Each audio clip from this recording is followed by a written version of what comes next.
President William Ruto on Tuesday chaired the Kenya Kwanza Parliamentary Group meeting, bringing together members of the bicameral House, cabinet secretaries and principal secretaries to review the government agenda ahead of the resumption of parliamentary business. Mary Magdalene tells us more.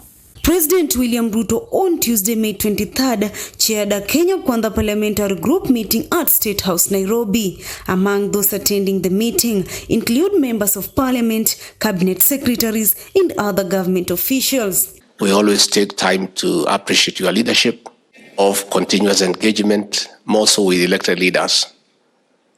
Your Excellency, you have made it very clear to us in the cabinet that the elected members in our coalition are the backbone of our programs and our governance, and we must at all times try to align our thinking with their thinking. The parliamentary group meeting comes when the Senate is set to resume sittings after a 3-week recess, while the National Assembly is still in recess and is expected to resume sitting on June 6th. We will continuously be a house that consults so that together we can share on ideas and we can have suggestions and we can persuade one another. And finally, we all agree that as Democrats, a good idea must always give way to a better one. Among the critical agendas that were conversed include the upcoming budget legislation debates in Parliament. This includes the Finance Bill 2023, which has elicited mixed reactions from the political circles and government stakeholders. Opposition leader Raila Odinga had threatened mass protest against the proposed high taxes on fuel and other commodities. The Azimio la Umoja One Kenya coalition leader said Kenyans are too overburdened with the high cost of living and cannot afford more. He is particularly against the proposed 16% value-added tax on fuel and the housing fund by the Kenya Kwanza government. Unataka kutoza mtu ushuru ili ujenge yeye nyumba. Ulize yule ambaye anataka nyumba. Akubali yeye atatoa. Na yule ambaye ana nyumba anatoa ya nini? Kwa ile mahasla. Ulisema utalinda mahasla. Sasa mama mboga ananyanyaswa kwa mboga yake pale mpaka utoe ushuru.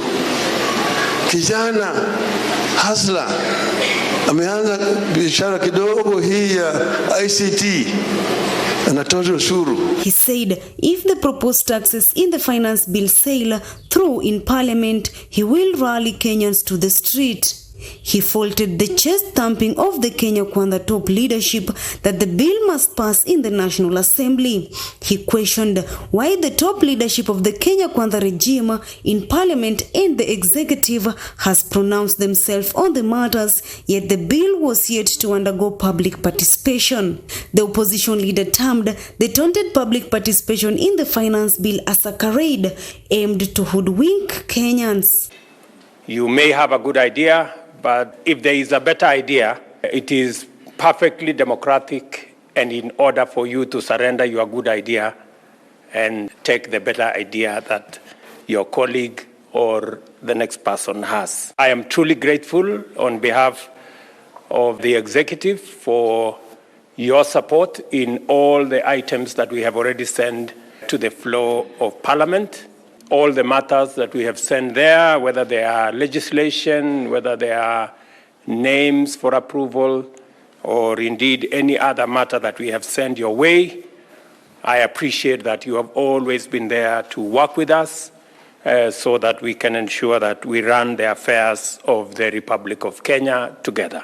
South Mugirango MP Silvanus Osoro has promised that the Kenya Kwanza legislators will pass the Finance Bill 2023 without amendment. Honorable Duala used to tell us, Your Excellency, is that government does not lose. Osoro, who is also the National Assembly Majority Whip, assured President William Ruto that the government cannot lose. At times, things could be very challenging in the flow of the House, but I would say that you cannot lose.